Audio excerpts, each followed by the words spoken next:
안녕하세요. 이슈를 대신 읽어주는 남자 이대남입니다. 지난 30일 부산시 서구 구덕 사거리에서 산모를 태운 구급차가 1차로에서 신호를 기다리던 순찰차 뒤에서 사이렌을 울리며 길을 양보해달라고 요구했으나 순찰차가 조금도 움직이질 않아서 대중들의 질타를 받고 있습니다. 한문철TV에서 소개된 이 사건은 당시 구급차에는 교통사고로 산모가 SUV 차량에 깔려 아이와 산모가 매우 위독한 상황이었고, 해당 구급차에는 2명의 의료진이 산모를 케어하고 있었지만 산모에게 심정지가 올 정도로 상당히 긴급한 상황이었다고 하는데요. 이에 구급차는 정말 빠른 속도로 병원으로 향하고 있었고, 가는 도중 정지신호로 차가 막히자 구급차는 1차로 쪽에 정차 중이던 경찰차 뒤로 구급차를 이동시켰습니다. 당연히 경찰차라면 구급차를 보고 교통을 통제해 줄 수도 있고, 잘하면 병원까지 에스코트를 해줄 수도 있기 때문에 구급차는 바로 경찰차 뒤로 붙었지만, 이상하게도 경찰차는 조금도 움직이지 않았고 오히려 2차로에 있던 버스가 대신 신호 위반까지 하면서 길을 터주는 어이없는 상황이 발생했는데요.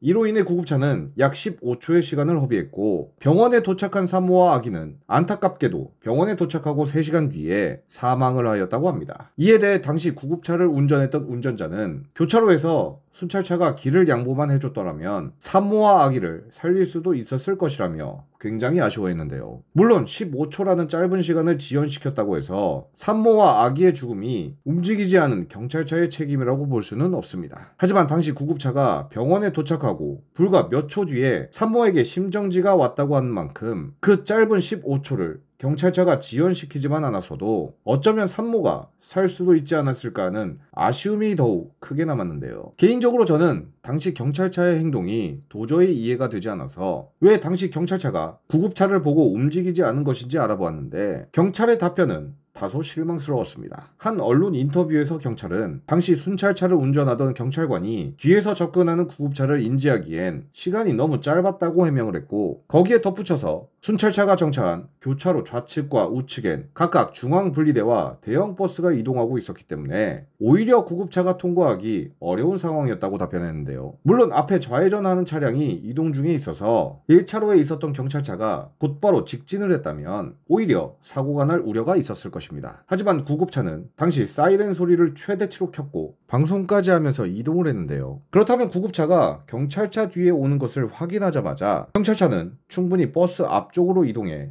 좌회전하는 차량을 통제할 수 있었고, 그랬다면 구급차는 정차 없이 곧바로 병원으로 이동할 수 있었을 것입니다. 그런데 경찰은 버스가 먼저 움직였다고 답변을 했다? 그렇다는 것은 운전하고 있던 경찰이 구급차를 늦게 발견했다는 것이고, 브레이크 등이 조금도 움직이지 않은 것으로 봐선 애초에 경찰차는 버스가 움직이니 굳이 자신들이 움직일 필요가 없다고 생각했을 수도 있지 않았을까요? 이렇게 경찰의 다소 아쉬운 행동과 해명 때문에 오히려 불의의 사고로 사망한 산모와 아기에게 닥친 사고가 더더욱 안타깝게 느껴지는데요. 세상에 태어나지 못하고 떠난 아기와 그토록 보고 싶었던 아기의 얼굴을 보지 못한 산모가 부디 그곳에선 행복하고 편안하게 안식하길 기도하며 삼가 고인의 명복을 빌겠습니다. 오늘의 영상을 마치겠습니다. 시청해주셔서 감사합니다.